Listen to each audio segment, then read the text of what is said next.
সময় অনেকটা পরিবর্তন হয়ে গেছে, তবে বর্তমান যুগেও সেই পুরনো পদ্ধতিতে গরুর চাকি ঘুরিয়ে সর্ষের তেল বের করা হচ্ছে। এই তেল সাধারণ তেলের থেকে একদমই আলাদা, খেতেও খুব টেস্টি। আলিবাবার গুহা কখনো দেখিনি, তবে এখন ঢুকে আছি আলিবাবার গুহাতে। এটা হচ্ছে সেই জমিদার বাড়ি যার বয়স 100 বছরেরও বেশি।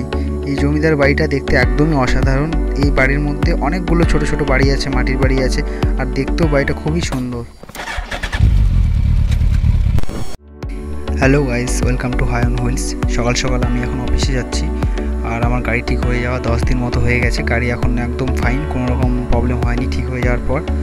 আর এখন ওয়েদারটাও বেশ ভালো আছে, তাই আমি সকাল সকাল তাড়াতাড়ি করে বেরিয়ে পড়লাম অফিসের জন্য, কারণ তাড়াতাড়ি অফিস যেতে হবে। তো বন্ধুরা, সামনেই দুর্গাপুজো, সেই কারণে আমাদের অফিসে হিউজ পরিমাণে লোড আসা শুরু হয়ে গেছে।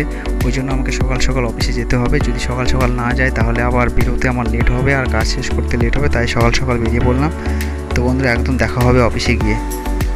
তো বন্ধুরা, সকাল সকাল আমাদের অফিসের লোডের গাড়ি চলে এসছে, তবে ওয়েদারটা এতটা বাজে হয়ে গেছে, কিছুক্ষণের মধ্যে এতটা খারাপ হয়ে গেল যে আজকে সারাদিন জলের মধ্যে ভিজে ভিজে হয়তো কাজ করতে হবে।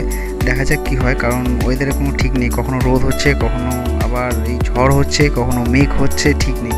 একদম দেখা হবে ওয়েবডি করে বেরিয়ে যাওয়ার পর। তো বন্ধুরা, পেট ভর্তি করে পার্সেল নিয়ে নিয়েছি। আমার লিমিট ছিল 80টা, তো 80টা পার্সেল নিয়েছি ভাঙ্গো থেকে, আর শ্যাডোফ্যাক্স থেকে নিয়েছি 23টা।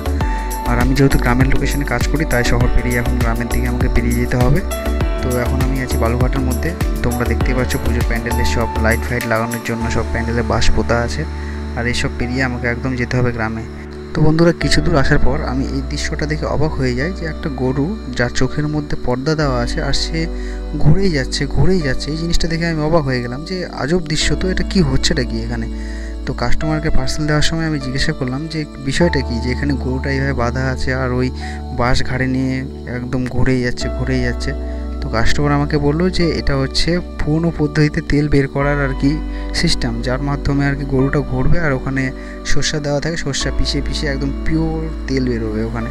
বিষয়টা কনফার্ম করার জন্য আমি আবার পাশে গিয়ে দেখলাম, তো হ্যাঁ সত্যি তো তাই, গরুটার চোখে পর্দা দেওয়া আছে আর সে ঘুরেই যাচ্ছে আর কি। সে তো জানে না তার সঙ্গে হচ্ছেটা কি, তবে এখানে সর্ষা দেওয়া আছে উপরে, আর সেই সর্ষা পিষে তেল বেরোচ্ছে, আর সেই তেল চুয়ে পড়ছে ছোট্ট গর্তের মধ্যে, আর সেখানে জমা হচ্ছে। তো বন্ধুরা, সময় অনেকটা কেটেছে, অনেকটা সময় পরিবর্তন হয়েছে, তবুও এখনকার দিনে মানুষজনেরা সেই পুরনো পদ্ধতিটাকে এখনও ভোলেনি। গরুর চাকি ঘুরিয়ে তেল বের করে সেই তেল ব্যবহার করা হচ্ছে বাড়ির রান্নার কাজে। তো বন্ধুরা, বিষয়টা আমার কাছে একদম অজানা ছিল, আজকে আমি জানতে পারলাম। তো সেখানে আমার পার্সেল দেওয়া হয়ে গেলে আমি বেরিয়ে পড়ি আমার নেক্সট লোকেশন আলিবাবার গুহাতে। এই গলির মধ্যে একজনের বেশি মানুষ যেতেও পারবে না, বেরোতেও পারবে না, এমন একটা রহস্যময় গলি। এই সামান্য চওড়া গলির মধ্যে কীভাবে যে তারা যাওয়া আসা করে তারাই জানে। একজন মোটা মানুষ তো এই গলির মধ্যে ঢুকলে তার ঘুরে ব্যাক করে আসার ক্ষমতা হবে না, এতটাই পাতলা এই গলিটা। বন্ধুরা, গলি থেকে বেরিয়ে গেলেই কিছু দূর সামনেই একটা জমিদার বাড়ি আছে। তো এই হলো সেই জমিদার বাড়ি যার বয়স 100 বছরেরও বেশি। তো এই বাড়িতে আছে অনেকগুলো সুন্দর সুন্দর ছোট ছোট মাটির বাড়ি, যেগুলো দেখতে একদমই অসাধারণ। আর আমি আমার জীবনে প্রথম, এটাই আমার ফার্স্ট দেখা জমিদার বাড়ি। আমি কোনোদিনও রাজবাড়িও দেখিনি, না কোনোদিনও জমিদার বাড়ি, তবে এই বাড়িটা দেখতে আমার খুব সুন্দর লাগলো। আর সামনে যেটা ফ্রন্ট, এটা তো ব্যাক সাইড, ফ্রন্ট সাইডটাও খুব সুন্দর। তো আমি এখানে দিতে এসেছি পার্সেল, কাস্টমার এই বাড়িতে ভাড়া থাকে। তো আমি এই প্রোডাক্টটাকে এখানে ডেলিভার দিয়ে আমি আবার এখান থেকে বেরিয়ে যাব। তো চলো, এই বাড়িটাকে আমি তোমাদেরকে ভালো করে যতটা হয় রাউন্ড করে আমি ঘুরিয়ে দেখানোর চেষ্টা করব।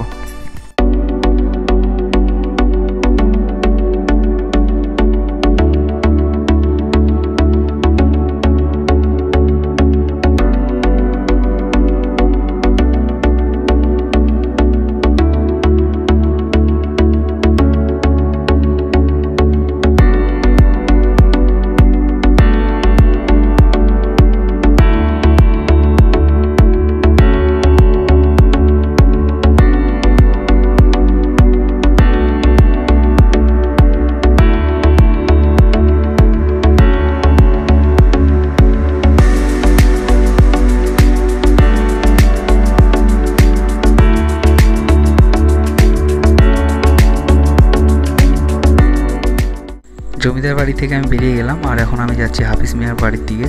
তো এখানে এসে দেখছি বাচ্চা মেয়েরা তারা স্কুলের ডান্স প্র্যাকটিস করছে, আর নিজেরাই মুখে মুখে গান করছে, নিজেরাই ডান্স প্র্যাকটিস করছে, একে অপরকে ডান্স শেখাচ্ছে যে কীভাবে নাচতে হবে না নাচতে হবে। তারা তাদের মতো করে প্র্যাকটিস করছে।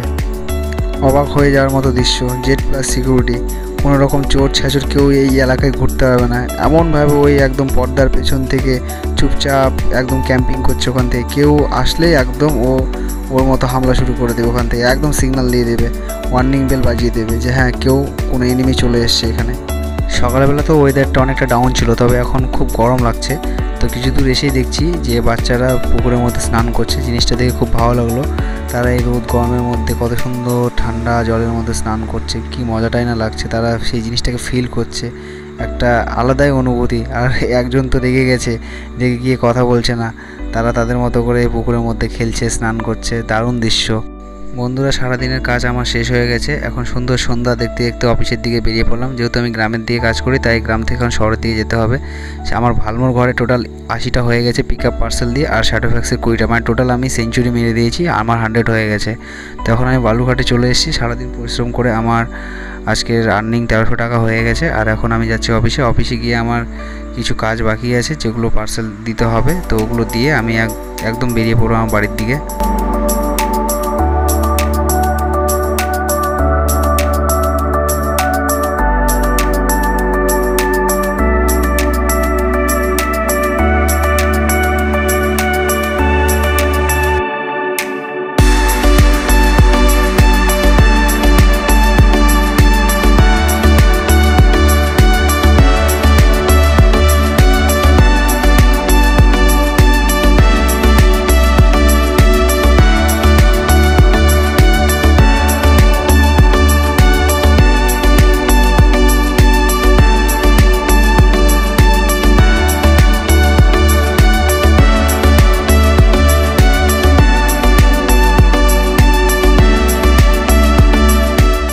তো বন্ধুরা, ভিডিওটা এই অবধি। যদি ভালো লেগে থাকে অবশ্যই লাইক, কমেন্ট, শেয়ার, সাবস্ক্রাইব করে দিও। দেখা হচ্ছে পরবর্তী ব্লগে।